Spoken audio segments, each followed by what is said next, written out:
Good morning বন্ধুরা, সবাইকে অনেক অনেক ভালোবাসা। কেমন আছো তোমরা? আশা করি তোমরা সকলেই ভালো আছো। তো আমিও ভালো আছি। চলে এলাম রান্নাঘরে। তো আজকে সকালবেলার জলখাবারে অন্য কিছু করছি না। তো আজকে জলখাবারে কি করছি সেটা তোমাদের একটু আগে দেখিয়ে দিই। আজকে সকালে জলখাবারে খাবো হচ্ছে ভাত। এখানে বেগুন ভাজা হয়ে গেছে, এই যে প্রেসার কুকারে ভাতটাও হয়ে গেছে। আর এই যে পালং শাকের তরকারি করবো বলে সবজিগুলো কেটে নিয়েছি, তো সবজিটা হলেই ভাত খেয়ে নেবো সকালে। তো তোমরা দেখেই নিলে আজকে জলখাবারে আছে ভাত। তার কারণ হচ্ছে কালকে ছিল একাদশী। তো কালকে তার জন্য মানে উপসী ছিলাম আর কি। আর আমি কি জানো তো ভীষণ ভাত খেতে ভালোবাসি। তো এবার হচ্ছে এমনি কাজ করছি সারাদিন, ভাত খেলাম না কোনো ব্যাপার না, কিন্তু যেদিন একটু উপোস থাকে বা যেদিন ভাত খাওয়া থাকে না সেদিন মনে হয় যেন একটু ভাত খাই ভাত খাই। যাই হোক, কথাটা বলতেও আমার খারাপ লাগছে, লজ্জা করছে, তবুও আর কি তোমাদের সঙ্গে শেয়ার করছি কথাটা। তো যাই হোক, ওই জন্য আজকে সকালবেলাতে আমি দেখলাম যে জলখাবার আজকে ভাতটা করে নিই। আর দেখে নিলে ভাতের সঙ্গে আছে বেগুন ভাজা, আর তার সঙ্গে ওই পালং শাকের তরকারি করছি। তো ওটা দিয়ে সকালবেলা খাবো ঠিক করেছি। এবার যদি খাওয়ার পরে পালং শাকের তরকারিটা তো থাকে, দুপুরবেলাতেও হয়ে যাবে। তো আর কী কী রান্না করছি সেটা দেখতে কিন্তু ভিডিওটা দেখতেই হবে। বেলা খাওয়া দাওয়ার পরে চলে এসেছি আবার রান্নাঘরে, তার কারণ হচ্ছে দুপুরবেলাতেও একটু কিছু করতে তো হবে। তো পালং শাকের তরকারিটা তো আছে কিছুটা, আর তার সঙ্গে ভাবছি আর কি করব। তো ভাবলাম যে একটু আলু ভেজে নিই। তো এই যে আলু ভাজাটা বসিয়ে দিই, আর একটু কুমড়ো ভেজে ভাজা করব বলে কেটে নিয়েছি। তো দেখলাম যে একাই তো খাবো, আর বিশেষ কিছু রান্না করে লাভ নেই। হচ্ছে বলো তো, সকালবেলাতে যদি পেট ভরে ভাত খাওয়া হয়ে যায় তাহলে কিন্তু দুপুরবেলাতে আর অত খিদে থাকে না। আমার তো সেটাই হয়। তো আমি দেখলাম যে দুপুরবেলাতে খিদে থাকে না, অন্তত বিশেষ কিছু আর রান্না করে লাভ নেই। চা হবে রাত্রেবেলাতে হবে, রাত্রেবেলা তো রান্না করতেই হয়। আর আমার বেশিরভাগ দিনে রাতের বেলাতেই রান্নাটা থাকে, মেন রান্নাটা থাকে রাতের বেলাতে, দুপুরবেলাতে অত রান্নাটা চাপ থাকে না। তো ওই জন্য ভাবলাম যে একটু আলু আর একটু কুমড়ো ভেজে নিই, আর তার সঙ্গে পালং শাকের তরকারিটা আছে, তো ওটা হলেই হয়ে যাবে দুপুরবেলার খাওয়াটা। আর আর একটা কথা যেটা তোমাদের বলার, সেটা হচ্ছে নিয়মিত ভিডিও দিতে পারছি না, জানো তো। তার কারণটা হচ্ছে কি, সেই বলেছিলাম, অনেকেই হয়তো জানো যে শরীরটা ভালো নেই আর কি, ভালো ছিল না, অনেক দিন ভিডিও দিতে পারিনি। মানে চ্যানেলটা খোলার সঙ্গে সঙ্গে ভিডিও দেওয়া বন্ধ হয়ে গেছিলো। আসলে খুব শরীরটা খারাপ করেছিল, খুব মানে পেটের এত সমস্যা হয়েছিল। তো ওইসব নিয়ে ভীষণ শরীরটা খারাপ হয়েছিল। তারপরে থেকে শরীরটা এতটাই দুর্বল হয়ে গেছে, মানে কাজ করতে হয়, সংসারে যেটুকু কাজ না করলে নয়, তো সেইটুকু কাজ করি। কিন্তু সত্যি কথা বলতে শারীরিকভাবে আমি ভীষণ দুর্বল, আর একদম শরীরটা ভালো নেই। বেশিরভাগ সময় মনে হয় শুয়ে বসে থাকি, তো ওর জন্য বেশি চাপও নিই না, যেটুকু পারি সেটুকুই কাজ করি। তো ভিডিওটা ওই জন্য নিয়মিত দিতে পারছি না, অনেক দিন হলো ব্লগ ভিডিও দিচ্ছি না। তো ভাবলাম যে আজকে ব্লগ ভিডিও আর কি যে করেই হোক দেবো। আর দ্বিতীয় কথা হচ্ছে, আমি তো খুব একটা বাইরে বেরোই না। তো আমার ভিডিও বলতেই তো এই রান্নাবান্না, এই টুকটাক এই যা থাকে, আর তোমাদের সঙ্গে এই কথা বলেই যা ভিডিও হয় আর কি। আমি কথা বলতে ভীষণ ভালোবাসি, মানুষের সাথে মিশতে ভীষণ ভালোবাসি, কিন্তু কি বলবো, একটা মানে এখন আমি আপাতত যেখানে আছি সেখানে সত্যি কথা বলতে কথা বলার মতনও সেরকম মানুষ নেই, বা সেরকমভাবে নেই। ওই একাই ঘরে থাকি, তার জন্য কী হয়, একটু মানসিকভাবেও আমি আর কি হয়ে পড়ছি। খুব খারাপ লাগে একা একা থাকতে। আর যারা থাকে তারাই বুঝবে যে এই সমস্যাটা কত বড় সমস্যা। তো যাই হোক, কিছু করার নেই, কী আর করা যাবে বলো। তো তোমার সঙ্গে বকবক করতে করতে রান্নাটা প্রায় হয়েই এসেছে। এখন ভিডিও করবো কি, কথা বলবো কি তোমাদের সাথে, আমি তোমাদের সাথে কথা বলতে যাচ্ছি, আমার মনে হচ্ছে যেন চোখ দুটো বন্ধ হয়ে যাচ্ছে। তোমরা দেখে নিশ্চয়ই বুঝতে পারছো। আর একটা ব্যাপার যেটা হচ্ছে, দেখো ভিডিও করছি মানে সব সময় শরীর খারাপ শরীর খারাপ এটা বলতেও ভালো লাগে না।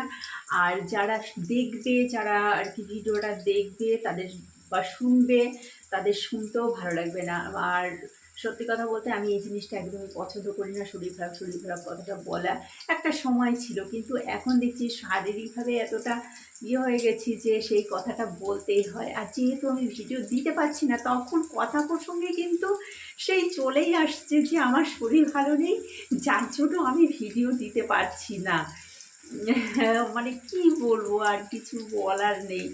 তো যাই হোক, এই তোমাদের সঙ্গে বকবক করেই যেটুকু আর কি সময় কাটানো যায় ভিডিওর মাধ্যমে তোমাদের কাছে মনের কথাটা খুলে বলছি।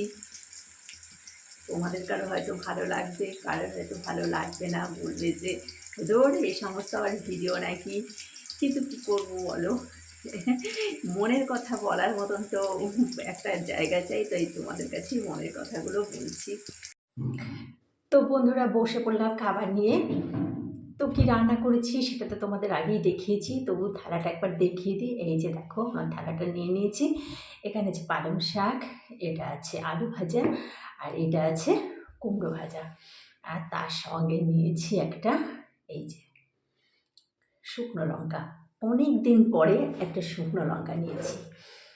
আগে খুব খেতাম শুকনো লঙ্কা, কিন্তু এখন খাই না। তার কারণ হচ্ছে শুকনো লঙ্কা খাওয়াটাও অত ভালো না। জানি না কারণ, অত কিছু বলতে পারবো না। তবে এখন খুব কম খাওয়া হয়, এখন একটু কাঁচা লঙ্কাটাই বেশি খাই। তবে আজকে ভাজাগুলো করলাম বলে সেই জন্য একটু নিলাম। আমি কিন্তু ভাজা দিয়ে শুকনো শুকনো খাবার খেতে খুব ভালোবাসি। আমার সঙ্গে যারা খেতে বসে তাদের খুব অস্বস্তি হয়, তাদের খুব কষ্ট হয়। তারা বলে যে এত শুকনো শুকনো খাবার কী করে খাও, কিন্তু ভালো লাগে। একটা ব্যাপার কী জানো তো, খাবারটা সবসময় নিজের পছন্দ মতনই তো খেতে হয়, তাই না? আমার যেটা ভালো লাগবে তো আমি তো সেটাই খাবো।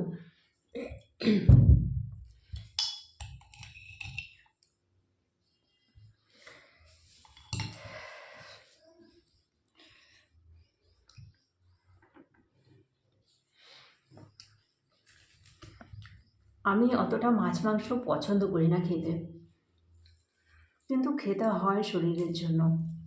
কিন্তু আমি একেবারেই ভালোবাসি না। আমার নিরামিষ খেতে বেশি পছন্দ, মানে খেতে বেশি পছন্দ করি। আর তার সঙ্গে ভাজা টাজা ইত্যাদি এই সমস্ত খেতে পছন্দ করি। মাছ মাংস একেবারেই না। মাছ তো খেতেই পারি না। কিছু কিছু মাছ আছে এখনও ইচ্ছে করে একটু খেতে, তাছাড়া সব মাছ খেতে ইচ্ছে করে না, ভালো লাগে না। রুই কাতলা এইসব তো আমি খেতেই পারি না।